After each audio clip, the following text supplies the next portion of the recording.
All right, we're doing great. Our P&L table is set up to work with different scenarios. That's perfect. In this video, I will create a forecast area in the output balance sheet, which will be similar to the one we created in the P&L sheet. I can simply copy one of the columns and use paste special formats to paste it 5 times here. At the top, we can add a highlighted cell, which will show this is the forecast period. Let's copy the sum functions for assets and liabilities and equity. Excellent. I'll insert a few blank rows below the table. Here we'll have several forecast drivers for the balance sheet items. And I would like to distinguish this area by coloring it gray. In addition, we can extend the check for the forecast period, given that assets must be equal to liabilities and equity. Okay, which are the drivers we can use to forecast balance sheet items? The supporting materials that come with this lesson explain this in more detail. Please look at them before continuing. If you have, or you already know how to do this, we can continue. Trade receivables, inventory, and trade payables will be modeled with the days technique, while other assets and other liabilities will grow as a percentage of revenues. There wouldn't be different scenarios for BS items, as they mirror the P&L development of the business, hence represent a reflection of the P&L scenario chosen. The days calculation indicates how many days are necessary for cash receivables, pay trade payables, or that an item leaves the warehouse of the firm. Days sales outstanding, DSO, days payable outstanding, DPO, and days inventory outstanding, DIO, are working capital components.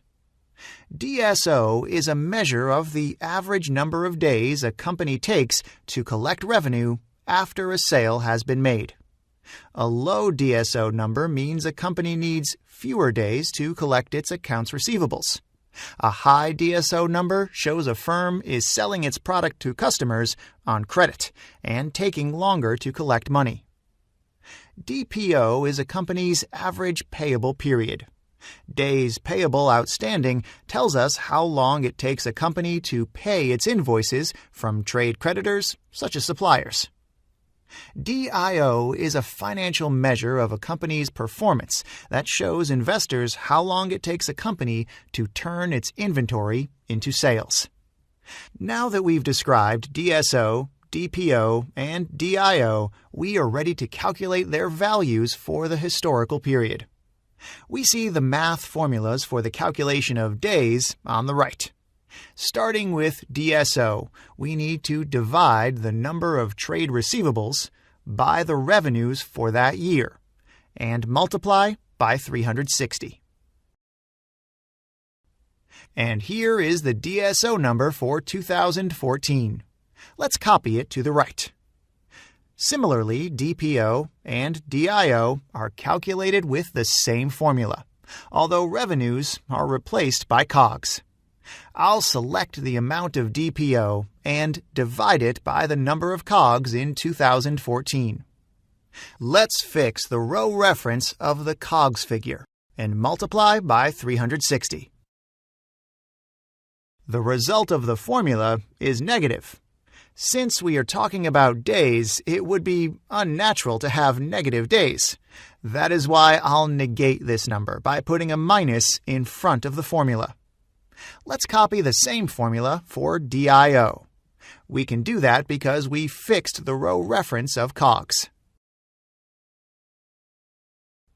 This is how we calculate DSO, DPO, and DIO. Let's calculate the percentage of revenues of other assets and other liabilities in 2014. To do that, I'll divide both items by revenues. Fixing revenues row reference makes things easier. We've done a great job here. The next step will be to fill in the forecast period. Stay tuned.